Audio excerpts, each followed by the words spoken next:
आज हम पढ़ेंगे साइकोलॉजी में। चूंकि हमारा सीटेट एग्जाम हमारे बहुत नज़दीक है और सीटेट एग्जाम नज़दीक होने के साथ साथ हम आपको लेके आ रहे हैं इस ब्लॉग में। आप देखेंगे कि चैप्टर्स की इम्पोर्टेंस क्या है, क्वेश्चन हमें कैसे मिलेगा, कहाँ से मिलेगा और चैप्टर क्या क्या कहता है।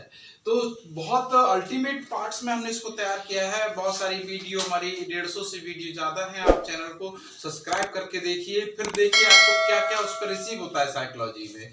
तो एक चैप्टर से आपके हैं जिस चैप्टर का नाम है अधिगम। अधिगम मतलब होता है लर्निंग, यानी सीखना। तो हम कैसे सीखेंगे, बच्चों को कैसे सिखाएंगे, अध्यापक कैसे सिखाते हैं और आप भावी भविष्य के अध्यापक बनेंगे तो बच्चों को कैसे सिखाएंगे, ये इस चैप्टर में है। तो इस चैप्टर में कोई राइटर्स हैं जो अपने अपने बारे में सीखने की प्रक्रिया को, सीखने की परिभाषाओं को अपनी भाषा में, अपने शब्दों में डिफाइन करते हैं। तो दोस्तों यहाँ पर सीखना व्यवहार में उत्तरोत्तर अनुकूलन की प्रक्रिया है, ये स्किनर ने कहा था। और अभी अगर हम बात करें तो ये डेफिनेशंस पिछले सीटेट के एग्जाम में पूछी गई थी। तो कहा गया कि सीखना व्यवहार में उत्तरोत्तर अनुकूलन की प्रक्रिया है। मतलब कहने का स्किनर जी ये कहना चाहते थे कि यदि कोई व्यक्ति सीखता है तो उसके व्यवहार में हम परिवर्तन देख सकते हैं। अर्थात ये बात बड़ी साफ होती है कि अगर व्यवहार में हम सीख रहे हैं और सीखते सीखते हमें ये बात पता लग जाए और फिर हम परिवर्तन करें तो वो हमारा क्या कहलाता है, सीखने व्यवहार में उत्तरोत्तर प्रक्रिया कहलाती है। अर्थात यहाँ पर ये बात बड़ी साफ स्पष्ट होती है कि हमने सीख लिया और सीखने के बाद में अगर कोई परिवर्तन नहीं किया तो उसे सीखना नहीं कहा जाएगा।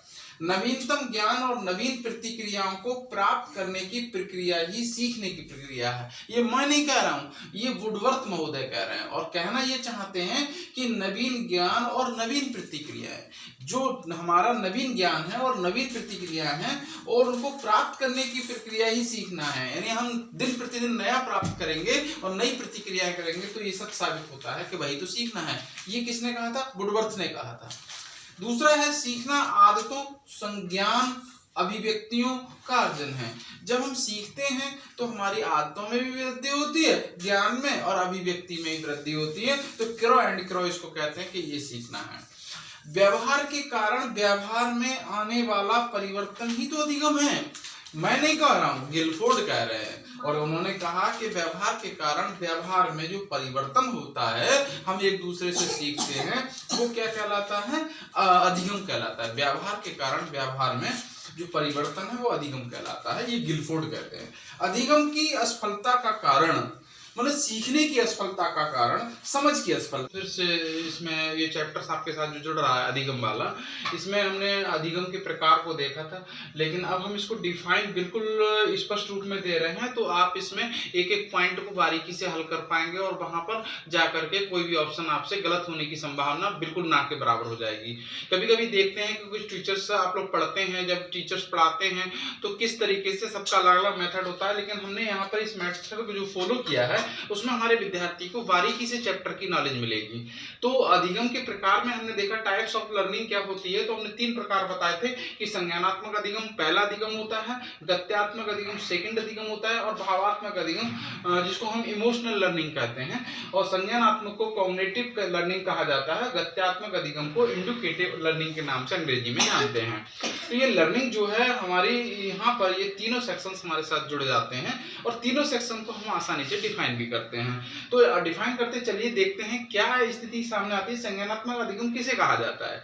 तो यहाँ पर जो संज्ञानात्मक अधिगम है, अर्थात जो संज्ञानात्मक सीखने को किसे कहते हैं, तो इस अधिगम में व्यक्ति को केवल प्रत्यय का ज्ञान होता है, यानी ज्यादा जानकारी नहीं होती है, अर्थात तथ्यों की जानकारी होती है।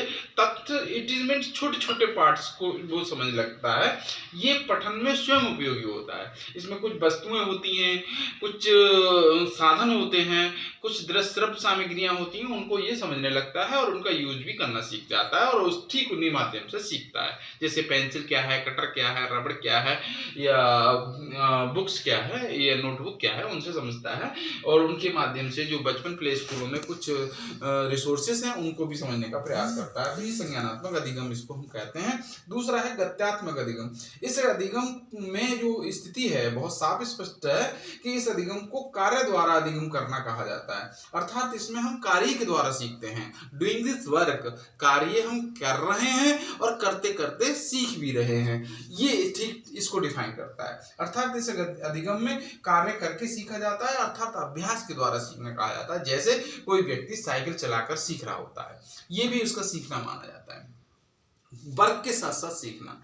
तीसरा है भावात्मक अधिगम। इस अधिगम में चिंतन, सोच, दृष्टिकोण में परिवर्तन आता है। कभी एक लेखक ने कहा था कि व्यवहार के कारण आने वाला व्यवहार में परिवर्तन ही तो सीखना है, तो ठीक इसी आधार पर गत्यात्मक अधिगम स्पष्ट होता है और कहा जाता है कि इस अधिगम में चिंतन भी बदल जाता है, सोच बदल जाती है, दृष्टिकोण में परिवर्तन आता है, आदि बातों के को शामिल इसमें किया जाता है। जो परिवर्तन इन चीजों में आता है तो वो सीखना कहलाए। चिंतन में परिवर्तन आ जाए, सोच में परिवर्तन आ जाए, दृष्टिकोण में परिवर्तन आ जाए, तो ये सब सीखने के लिए फैक्टर्स